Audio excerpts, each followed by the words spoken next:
सो आम आंथर मॉर्फोलॉजी आउ एनाटॉमी देखले बा आउटर स्ट्रक्चर आउ इनर स्ट्रक्चर देखले बर्तमान देखा कि रही जाइथिला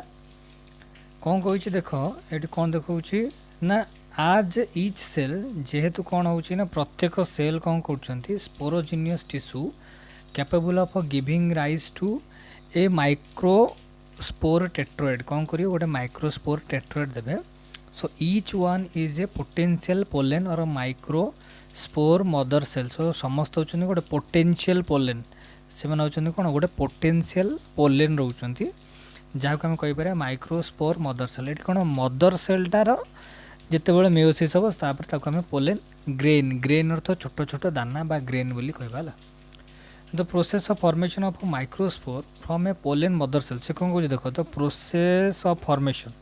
कहाँ ना माइक्रोस्पोर कौठू ना mother cell through meiosis called as a microsporogenesis so the microspore as they are form जो से तैयारी होचनी यार arrange in a cluster of 4 cell से कौन तैयारी हो का अलग हेबे नहीं जदि भी डिवीजन हैला जदि भी यही भाया गोटे सेल अच्छे चारि भाग में डिवाइड है से सब जगह लगिकी थे अलग होके जीवे ना है सो द माइक्रोस्पोर टेट्रोइड जो अच्छी आज दी आंथर मैच्योर जिते आंथरटा मैच्योर से डेहिसेन्स हे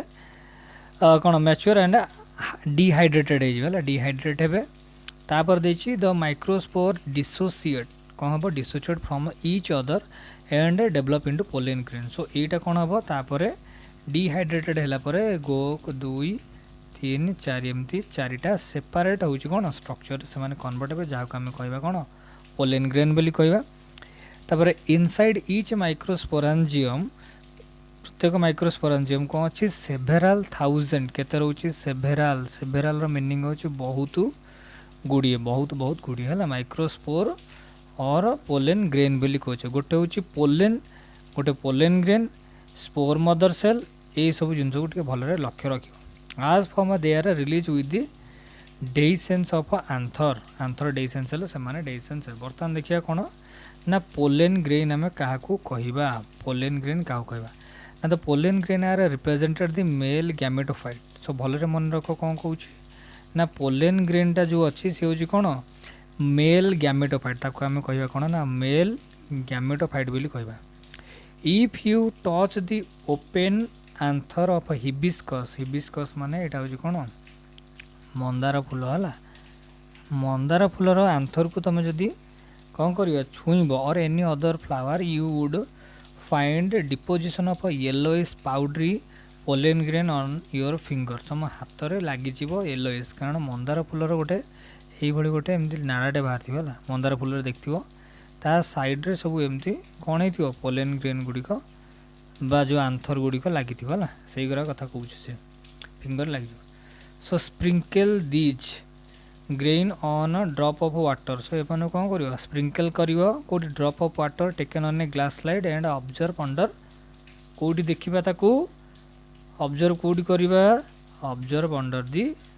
कौन माइक्रोस्कोप सो देखो ये स्ट्रक्चर देख ये हूँ पोलेन ग्रेन स्ट्रक्चर भल भाव में देख कौन है तुम कौन देखा पाइब ना यही किसी स्ट्रक्चर देखा पाइब सब कौन ऊपर देख कौन अच्छे सब डट डट डट डट होगी अच्छी बाहर हूँ कौन कंटा भाया तापर यहाँ भी किसी पोलेन ग्रेन ये हूँ यहाँ कौन यही गोटाक यहाँ हूँ बड़ स्ट्रक्चर है ये पोलेन ग्रेनटा बर्तमान देखिए तार अदर स्ट्रक्चर कौन अच्छी एपट साइड्रे देख चारिटा जो कहला टेट्रोइड हो टेट्रोइड स्ट्रक्चरटा कौन हम तापर सिंगल होगी डिवाइड हम तापर ये हम तापर यहाँ हूँ कौन वैक्यूल न्यूक्लियस तापर आसिमेट्रिक डिवीजन होची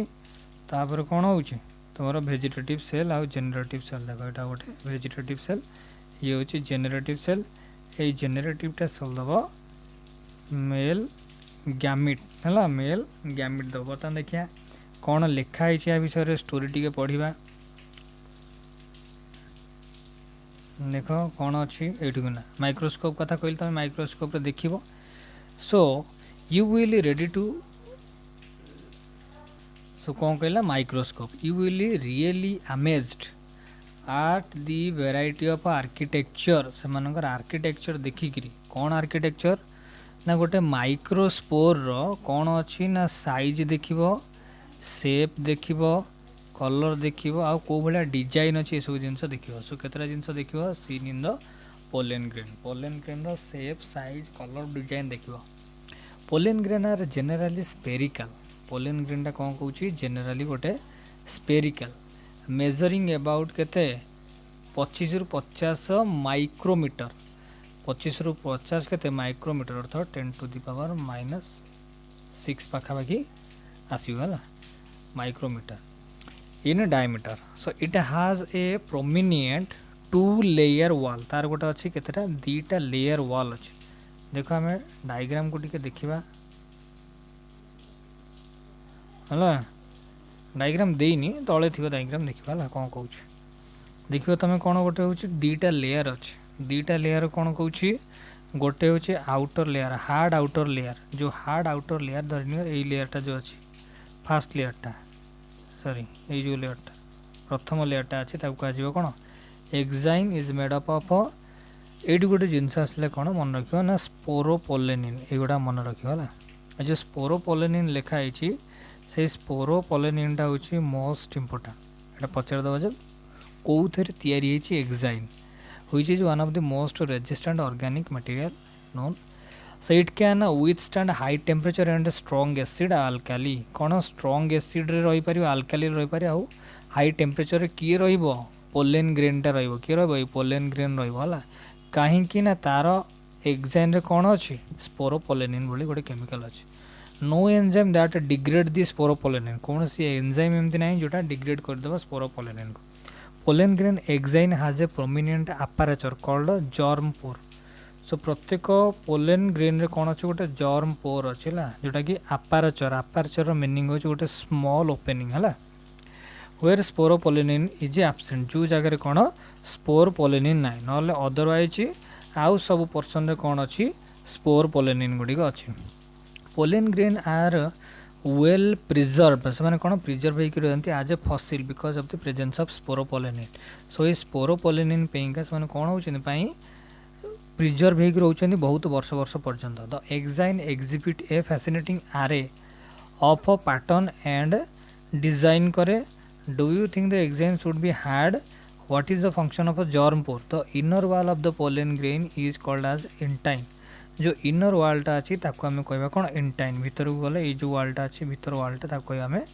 इंटाइन बोली कहवा। This is a thin and continuous layer made up of cellulose and pectin. So intine कौन या सेलुलोज आउ पेक्टिन रे तैयारी है। एक्साइन कौन तैयारी है स्पोरोपोलेनिन रे तैयारी है। So the cytoplasm of pollen grain is surrounded by a plasma membrane when the pollen grain is mature contain 2 cell. कौन कौन जो मैच्योर हम से केतटा रहीटा सेल सी बियर कर गोटे हूँ कौन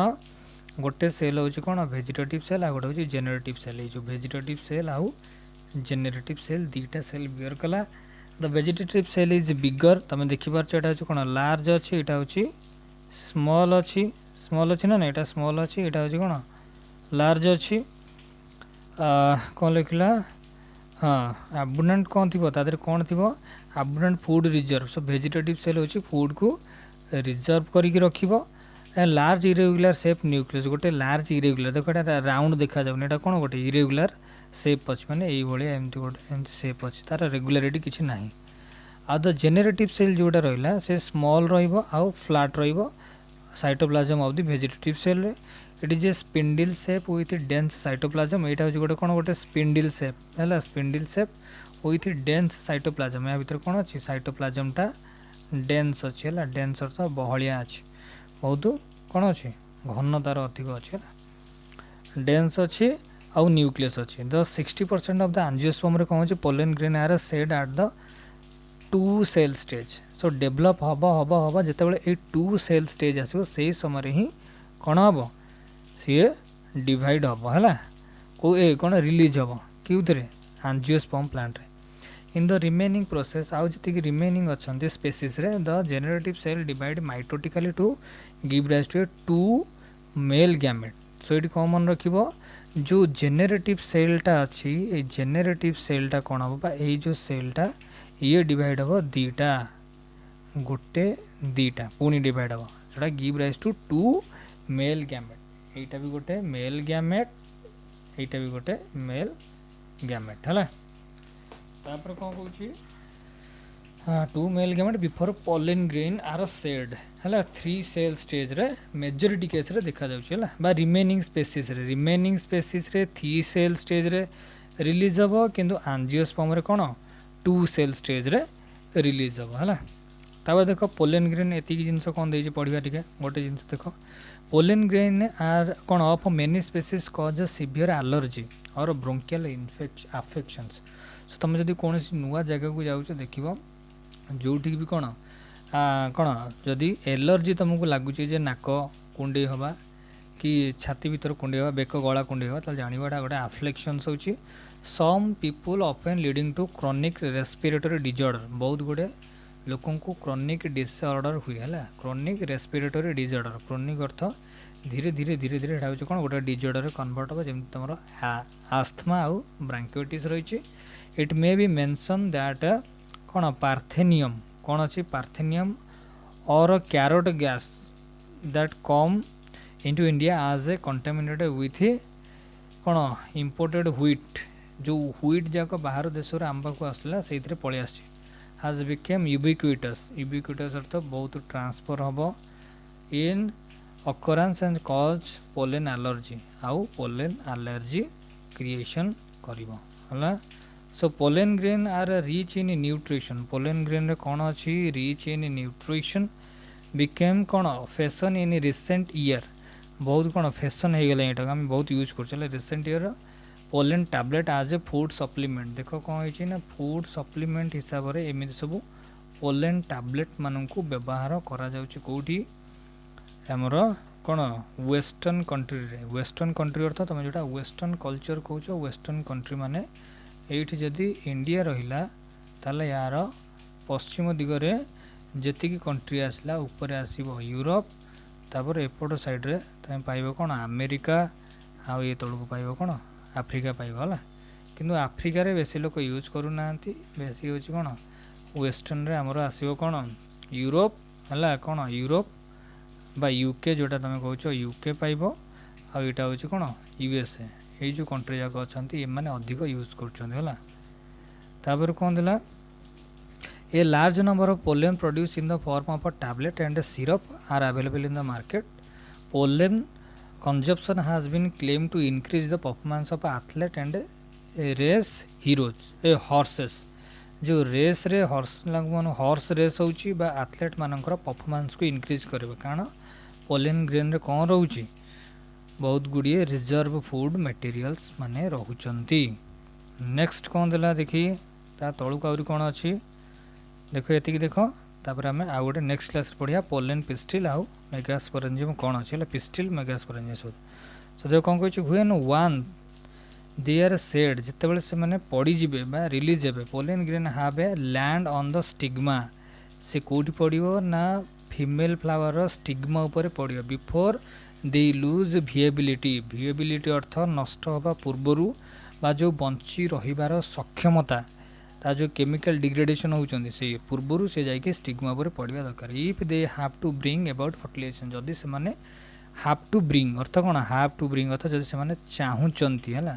कोन फर्टिलाइजेशन जदि चाहुचन ताल जाई पड़िया how long do you think the pollen grain retain a viability कितने दिन पर्यंत भिएबिलिटी मीनिंग कोन माने जो सतेज बा ताजा है कि जिनसटी रहिबा तापर धीरे धीरे डिग्रेड होबा आरंभ हो सो द पीरियड ऑफ कौन for which pollen grain remain viable is a highly variable and some extent depend on the prevailing temperature and humidity जो भाया कंडीशन रे से माने रहउचंती सो तांकर अधिक रही पारे कम रही पारे इन सम सीरियल्स किछि गुडे सीरियल्स अछंती such as rice and wheat pollen grain lose viability within 30 minutes of their release so 30 minute भितर से धान गछरे जेतेबेले कौन हो पवन हम से समय ही पोलेन ट्रांसफर हम आ धान गछ गुड़िक पाखापाखि लगे लगे कौन लगा जाता है लगे पाखु पाखु प्लेस कर and in some member of कौन रोजासी रोज फैमिली आ लिग्यूम फैमिली आउ सोलानासी फैमिली है रोजासी फैमिली रे जो रोज जी फैमिली अच्छा लिग्यूम अर्थ पी फैमिली बा डाली जातीय जी गछ अच्छा सोलानासी आमर कौन आसो टमाटो बैगण लंका एम सब आसे सोलानासी से फैमिली कौन हो दे मेंटेन विएबिलिटी फॉर मंथ मास पर्यंत बंचती you may have heard of a strong semen गोटे कौन स्टोरिंग सीमेन तुम पढ़ी storing semen sperm of many animal including the human for artificial insemination in कौन it is possible to restore pollen grain of a large number of species for a year in liquid nitrogen so liquid nitrogen आम कौन कर pollen टाक store कर रखुचे सो question आसब in which chemical it is possible to store the pollen grain so liquid nitrogen रे -96 degree Celsius आम store कर रखुचे such store pollen can be used as a pollen bank so से जमी blood bank रोचे pollen bank बोली कहुए similar to the seed bank in crop breeding program है सीड बैंक जमी रखा जाउची सो ये है तुम कौन आउ कि पार्ट पोलन रो तार आउटर स्ट्रक्चर पोलन रो कौन अच्छी एक्साइन अच्छी है आउ कौन अच्छी इंटाइन अच्छी पढ़ल तुम इंटाइन एक्साइन रहा तापर कौन हो कौन हो स्पोरोपोलेनिन है कौन हो स्पोरोपोलेनिन होची आउ ये कौन अच्छी सेल्युलोज अच्छी सेल्युलोज आउ कौन बा पेक्टिन ये तैयारी होची इंटाइन है या भल भाव टे देख रिविजन कर नेक्स्ट क्लास रे आम पढ़ा कौन यहीटा पढ़ा कौटा यहीटा pistil megasporangium and ovary embryo sac कौन है thank you do share and subscribe करो लाइक करो आउ जोटा बुझी न पार कमेंट करो।